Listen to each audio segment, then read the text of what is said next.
Welcome back to World Crisis Radio. Now, we're concerned, of course, about the possibilities of these Republicans being good for something instead of being good for nothing, as usual.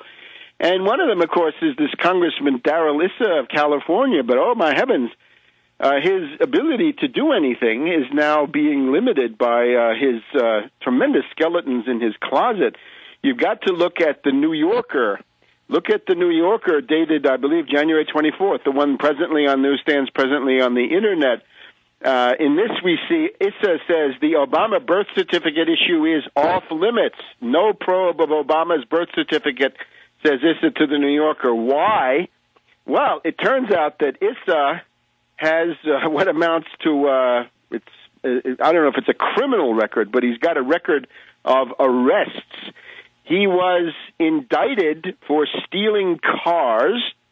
He's accused 3 times of auto theft, once a Dodge Charger, once a red Maserati. He raised his sights. He was once arrested for arson, the burning of a factory. He was accused of threatening the owner of a company with a gun during a takeover battle.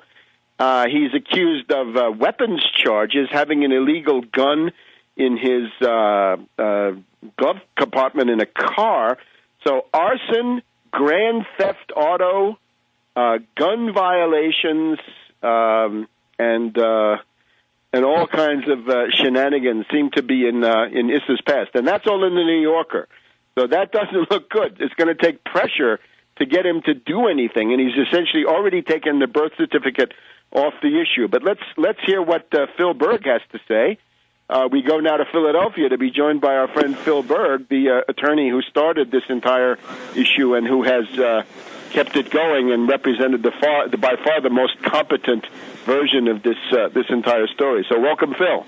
Thank you for your kind words. I have not looked at the New Yorker. Thank you for. I'll check that out later.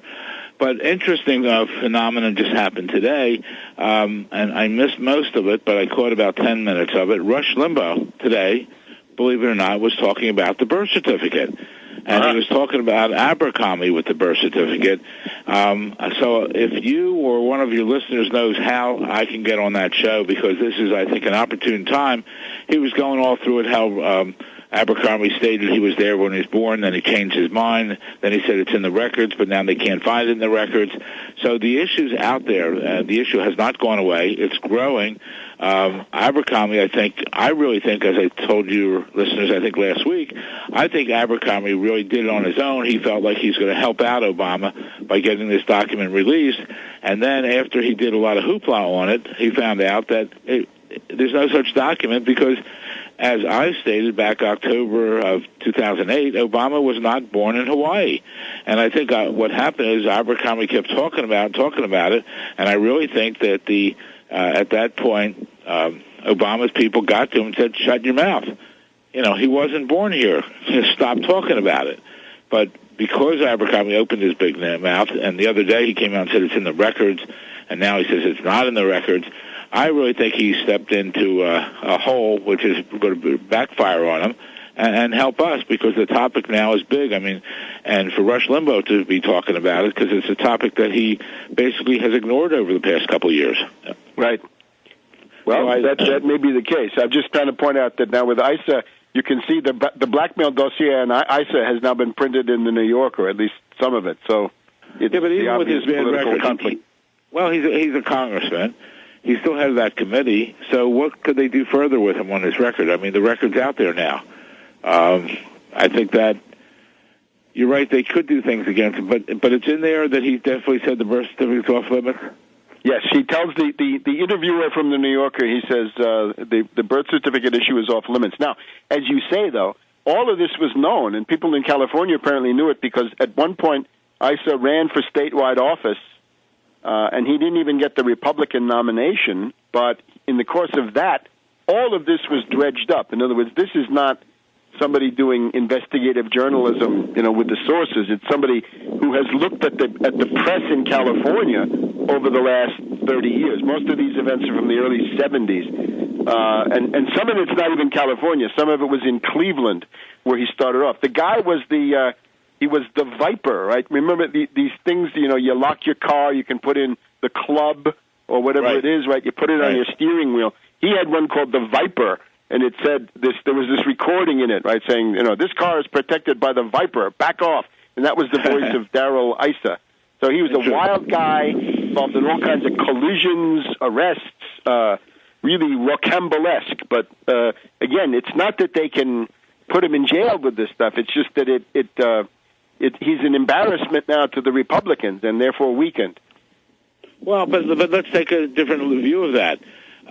He really has nothing to lose. So if he really exposes Obama, it could be a feather in his cap if he's got guts enough to do it. Because there's nothing more that they can do against him. I mean, his whole record's out there. It's an interesting phenomenon. I'll have to read that article and see what he says on there. But to take it off the table, then we just have to put pressure on other Republicans.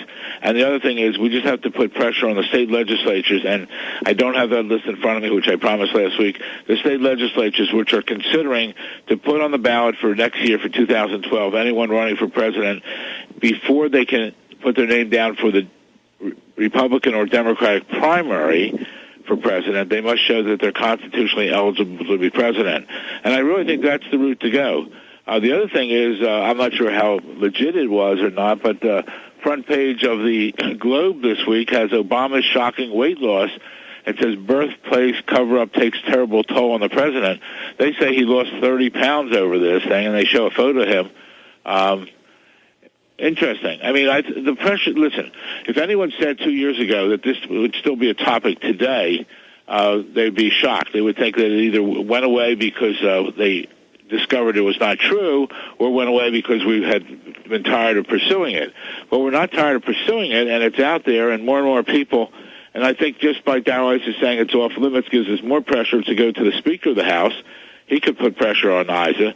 And the other thing is the American public here to get the state legislatures and just if they do it in a half dozen Republican states, he's done. I'm sorry, Democratic states, he's done.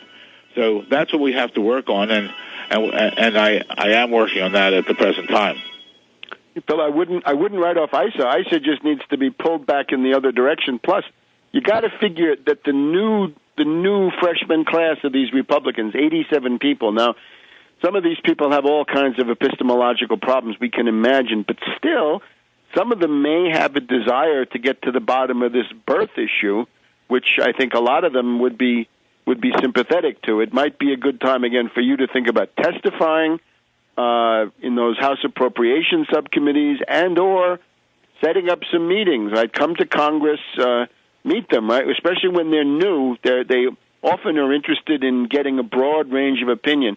I can remember the Republicans in 1995 were some of the easiest people to get meetings with because they just wanted to hear essentially everything, right? They wanted to get their bearings, right, to learn what was going on in Washington. So that may still hold true. Great point, and we're going to pursue everything here. And also, if you have any contacts with someone for Rush Limbaugh, because that could just put this really up on the front page. And it's interesting that he's still talking about it now. And as I mentioned, and it's sort of out there when Chris Matthews mentioned it, it's like a turnabout. Are they ready to dump Obama? So there's a lot going on right now, and we're going to stay on top of it. And our website is obamacrimes.com. Let's see if Chris Matthews responds to Limbaugh, because usually you can rely on Chris Matthews to go berserk whenever anybody brings this issue up. And if he realizes that Limbaugh has done it, he may magnify that by trying to counter Limbaugh by refuting him, by quoting him, by attacking him, right, by saying he's crazy, and so forth. So it's a broad field of activity. We'll see you again next week, Phil. Thank you. And we'll be back in a minute on World Crisis Radio.